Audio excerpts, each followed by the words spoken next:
दोस्तों नमस्कार। मेरे चैनल पर आपका फिर से स्वागत है।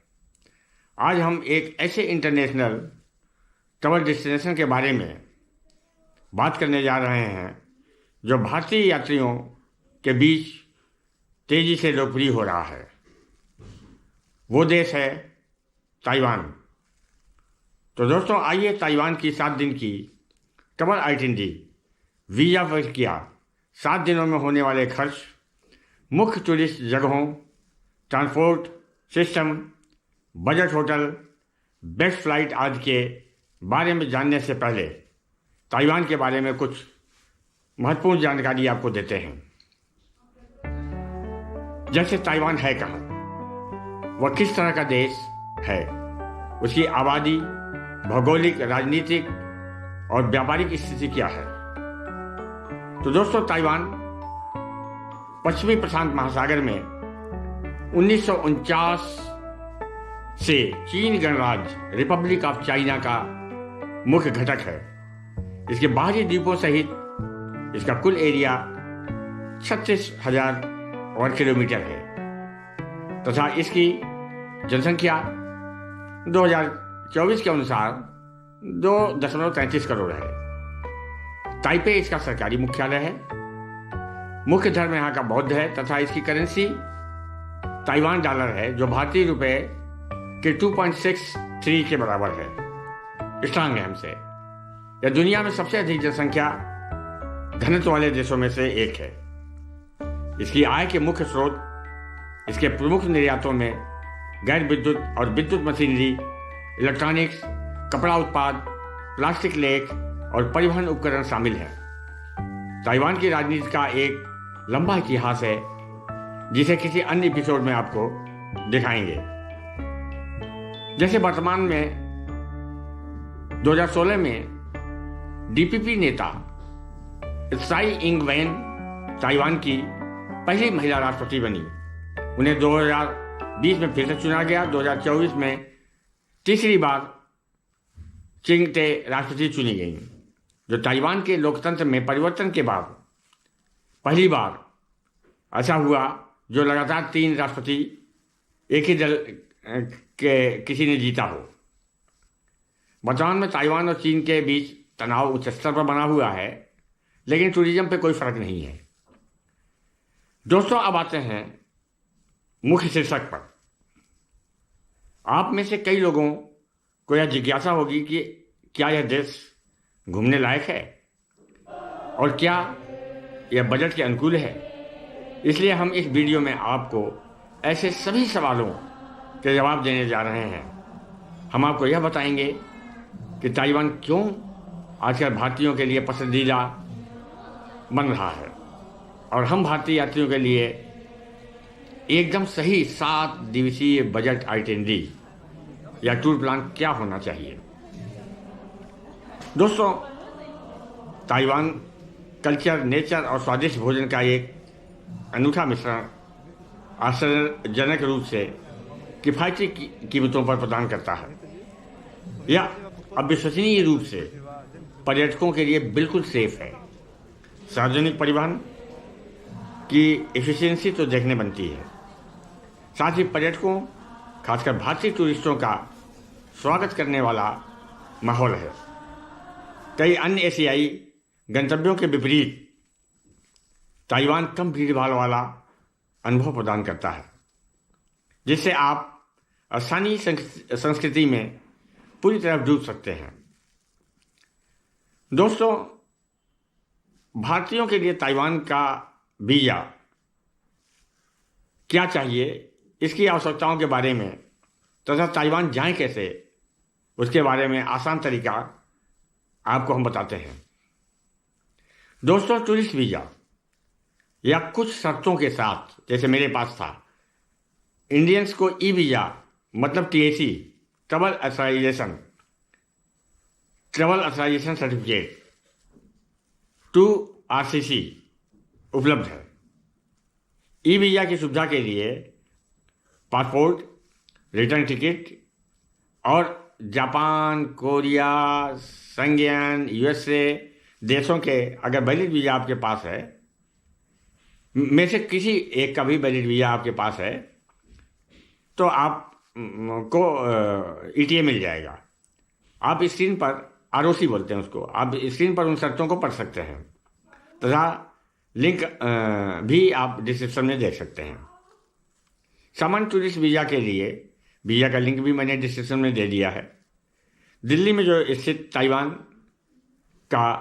इकोनॉमिक एंड कल्चरल सेंटर है, उसमें स्क्रीन पर आप देखिए जो डॉक्यूमेंट दिए गए हैं उससे और डिस्क्रिप्शन में दिए गए लिंक से डाउनलोड करके आप निर्धारित शुल्क के साथ जमा कर दीजिए तो वीज़ा मिल जाता है। वीज़ा के बाद अब आते हैं ताइवान घूमने और जाने के लिए कौन सा सीज़न अच्छा है, साथ ही कौन सी फ्लाइट सस्ती है। तो अक्टूबर, नवंबर और अगर आप चेरी ब्लॉसम देखने के चाहते हैं तो मार्च बेस्ट है।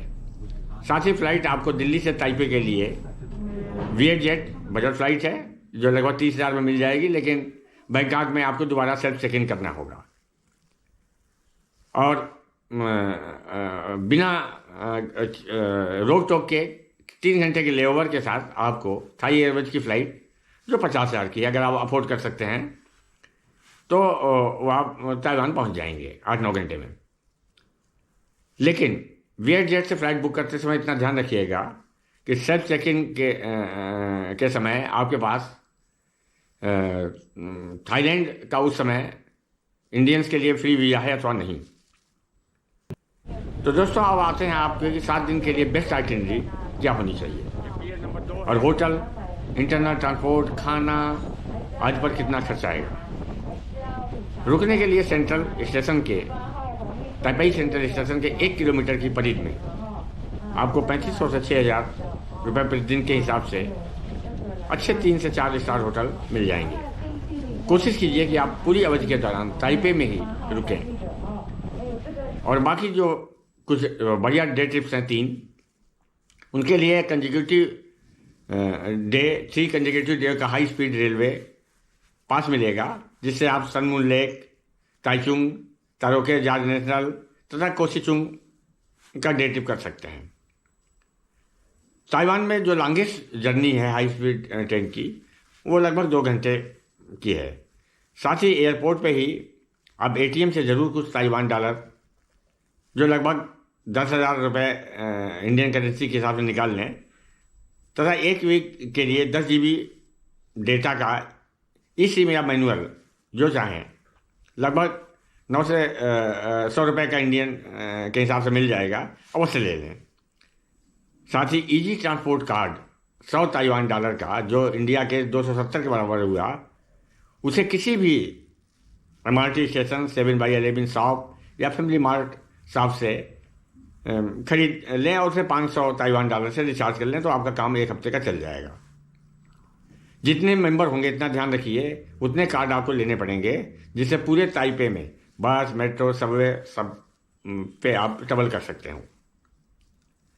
THR पास हाई स्पीड रेलवे पास जो हमने आपको बताया वो साउथ कोस्ट के साथ चलती है और वह पास भी अवश्य खरीद लें। 3 कंजिक्यूटिव डे पास $85 लगभग 7,000 रुपये का मिल जाएगा और उसे अवश्य खरीदें, क्योंकि अदरवाइज आपको $200-300 लग जाएगा और यह आपको चौथे, 5वें, 6वें दिन कंजिक्यूटिव आप डे ट्रिप के रूप में इस्तेमाल कर सकते हैं। अब आइए क्या करें। डे 1 पहुंचने के बाद अगर आपकी फ़्लाइट सुबह पहुंचती है तो आप उस दिन को यूटिलाइज कर सकते हैं। शाम को पहुंचती है तो आप उस रात को रेस्ट करें, थोड़ा नाइट लाइफ एंजॉय करें, विश्राम करके आसपास का एरिया भी देख सकते हैं। दूसरे दिन आप ताइपे सिटी टूर करें, उसके लिए हाफ ऑन हाफ आप बस भी ले सकते हैं जो 1400-1500 रुपये की है, या जो अपना ट्रांसपोर्ट कार्ड आपने ख़रीदा है उसको रिचार्ज कराया है उससे आप अपनी सुविधानुसार यात्रा करें। Chiang Kai Shek memorial hall, national palace museum, Taipei 101 observatory जो दुनिया की सबसे ऊंची है, national doctor Sun Yat-sen memorial hall, Chiang Kai Shek Shilin residence park और national Taiwan museum, Mengjia Longshan temple आदि आप मेट्रो, बस और पैदल घूमकर आनंद लें तथा शाम को शिलिन मार्केट, जो नाइट मार्केट है, वो अवश्य जाएं। तीसरे दिन आप किसी भी इंटरनेशनल या local day trip booking site से चेलियू जियो पार्क, जो एक लोकप्रिय आउटडोर भ्रमण स्थल है जहां आप हवा और लहरों द्वारा निर्मित भूवैज्ञानिक संरचनाओं को देख सकते हैं, बहुत ही खूबसूरत है। चाय घरों और आश्चर्यजनक दृश्यों के लिए मशहूर जीफेन के आकर्षक पहाड़ी शहर और उसके बाद आकाश लालटेन छोड़ने के लिए सिफेन ओल्ड स्ट्रीट की एक दिवसीय यात्रा अवश्य करें। यह डे ट्रिप आपको 4 से 7 हज़ार में कुछ सुविधाओं को घटा बढ़ा करके मिल जाएगा प्रति व्यक्ति। चौथे दिन आप उस जो 3 दिन का THSR पास हाई स्पीड रेल का लिया है उसका उपभोग करें और उससे आप ताइचुंग और सनमून लेक का डे ट्रिप कर सकते हैं, जिसमें आप सनमून लेक भी जाना है अगर तो सबसे पहले सुबह 6 बजे वाली ट्रेन पकड़ें, जिससे कि आप ताइचुंग THSR स्टेशन पर उतरकर पहली मंजिल पर जाएं और एग्जिट 5 से निकलकर प्लेटफॉर्म 3 पर पहुंचे। वहां आपको सनमून लेक के लिए टूरिस्ट शटल मिल जाएगी जो 7:45 पर चलेगी, 9:10 पे वहां पहुंच जाएगी। यहाँ आप 3 घंटे का लोकल बोट ट्रिप लेकर के वापस 2 बजे ताइचुंग आकर rainbow village, national Taiwan museum of fine arts, national Taichung theatre और national museum of natural science मुख्य रूप से देखकर ताइपे 7 से 8 बजे शाम तक वापस आ सकते हैं। 5वें दिन भी आप ऐसा ही करें, सुबह उठें और हाई स्पीड रेल से पास का इस्तेमाल करके काओसुंग, जो 1 घंटे 40 मिनट की दूरी पर है, वहाँ जाएं। काओसुंग बंदरगाह ताइवान का सबसे बड़ा और व्यस्ततम बंदरगाह है और देश के 67% से अधिक निर्यात और आयात कंटेनर काओसुंग से होकर गुजरता है। टूरिज्म के लिए भी यहाँ पर सरकार ने काफ़ी अच्छा काम किया है। यहाँ के मुख्य आकर्षण में dragon and tiger pagoda, lotus pond, dome of light, pier 2 art centre और मोनेस्ट्री 2-3 हैं जो बहुत अच्छी हैं। शाम को आप आइए ताइपे और लौट कर बेहतरीन night market Guangzhou street night market में जरूर जाएं, वहाँ डिनर लें और भी बहुत कुछ एंजॉय कर सकते हैं। 6वें दिन आप ईस्टर्न कोस्ट टूर पर निकलें। तारोको नेशनल पार्क है, क्वींसक्लिफ क्लिफ है, एक बीच है हुआलिन में, तारोको जार है। इसे आप ग्रुप टूर में जाएं तो ज़्यादा अच्छा रहेगा क्योंकि दूर दूर हैं ये। हम लोग नहीं जा पाए थे उस समय क्योंकि उसमें ताइवान में भूकंप आया था। भूकंप की वजह से ईस्टर्न कोस्ट बंद हो गया था, हुआलिन में ही भूकंप आया था। 7वें दिन आप ताइपे शहर में फ्री डे है आपके लिए, शॉपिंग करें, घूमें, जो बच गई हैं उनको भी देखें। और 8वें दिन डिपार्चर दिल्ली के लिए। दोस्तों, इंडिया के किसी भी शहर से 7 रात और 8 दिन का जो फ्लाइट को छोड़ के आप खाना, रहना, घूमना और मिसलेनियस खर्च सब मिला करके एक आदमी पर 30 से अधिकतम 50,000 रुपये तक आएगा। और अगर फ्लाइट मिला लें तो 1 लाख। तो दोस्तों, यह वीडियो आपको कैसी लगी? यदि अच्छी लगी हो तो कृपया चैनल को मेरे सब्सक्राइब करें और इस वीडियो को लाइक भी करें।